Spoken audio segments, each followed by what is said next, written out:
कि जैसे हम मोबाइल यूज़ करते हैं तो उसकी एनर्जी कम लॉस हो जाती है, तो क्या हम किसके अच्छे या बुरे के लिए मंत्र जाप करते हैं तो सामने वैसा ही होता है। तो क्या हमें भी अपने मंत्र जाप बैटरी चार्ज करते रहना चाहिए? बैटरी चार्ज करते रहना चाहिए। अगर आप बैटरी चार्ज नहीं करोगे तो आपकी बैटरी ड्रेन हो जाएगी।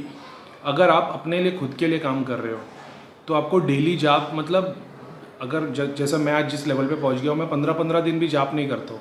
मतलब बैठ के आसन पे जाप नहीं करता हूँ। दिन भर तो मैं जाप करते रहता हूँ, बैठ के आसन पे जाप नहीं करता हूँ। तो डिपेंड करता है आप किस लेवल पे हो। अगर सिर्फ आप अपनी फैमिली देख रहे हो तो आपको कोई बहुत ज़्यादा मतलब इतना टेंशन लेने की ज़रूरत नहीं है। हाँ, दूसरों के लिए जाप करें, जैसे हम लोग धाम में आके जाप करते, तो हम लोगों को, सब लोगों को भैया ने झाड़ा लगाने के लिए सिद्धि दी है। सब लोगों के बाजू में एक पीर खड़े होते हैं, किसी के सामने शंकर भगवान, हर सिद्धि आती है तो जैसा प्रेत आ गया तो उसको झाड़ा लगाने के लिए वो शक्ति यूज़ होती है, तो हमारी शक्ति ड्रेन नहीं होती। फॉर एन एग्जाम्पल, जैसे अमनदीप का अच्छा खासा जाप था, उसने किसी को झाड़ा लगाने की कोशिश की थी, उसके 1 साल 6 महीने के जाप पूरे के पूरे ख़त्म हो गए थे। तो फिर उसने भैया को फ़ोन किया, भैया को पता है, भैया ने बोले दोबारा ऐसा नहीं करना। फिर भैया ने उनको झाड़ा लगाने के लिए दूध दी और फिर बाद में 3 दिन की साधना में अमनदीप के जाप फिर से वापस आ गए। ऐसा होता है। तो दूसरों के लिए आप जाप कर सकते हो। अगर आपके पास सिद्धि है तो आपका काम और आसान हो जाए, क्योंकि वो सिद्धि बहुत आपकी हेल्प कर देती है। जैसे मेरे पास इतनी सारी सिद्धि है ना, जब मैं बड़े बड़े केस लेके बैठता हूँ ना, तो मैं मेरी सारी सिद्धियों को बाहर निकाल के जाप करने बोल देता हूँ।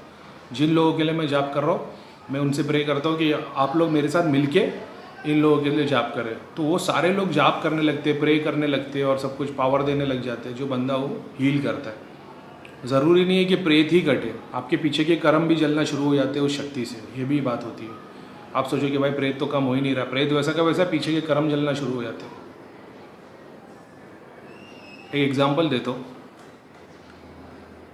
मान लो मैंने किसी का बहुत बुरा कर लिया, ठीक है, किसी का मैंने घर बर्बाद कर गया, प्रॉपर्टी खा गया।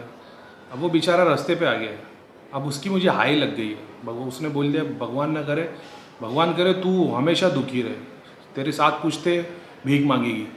अगर उसकी हाई लग गई, मेरे जितनी औलादें आएंगी ना, सब परेशान रहेगी। किससे परेशान रहेगी? प्रेत लगते रहेंगे, कर्म जलते रहेंगे। अब वो कितनी भी क्रिया करवा ले, समझ रहे हो, वो 50 क्रिया करा ले हुए, 50 धाम में चले आवे, वो ठीक नहीं होता। उसको तब ज़रूरत पड़ती किसी गुरु की, और फिर गुरु उसको गाइड करता है, तू ऐसे ऐसे काम कर, वो चीज़ को छोड़, इतने लोगों की सेवा कर, ऐसे दुआ लगेगी तब तेरा काम होगा। तब वो बंदा मतलब आगे बढ़ पाता है। तो ये बहुत कॉम्प्लिकेटेड चीज़ होती है। ऐसा नहीं है प्रेत लग गया नहीं निकल रहा है, बहुत सारी बातें होती है।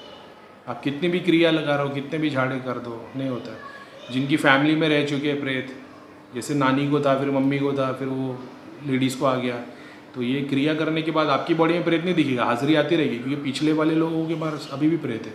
तो ये भी एक बात है।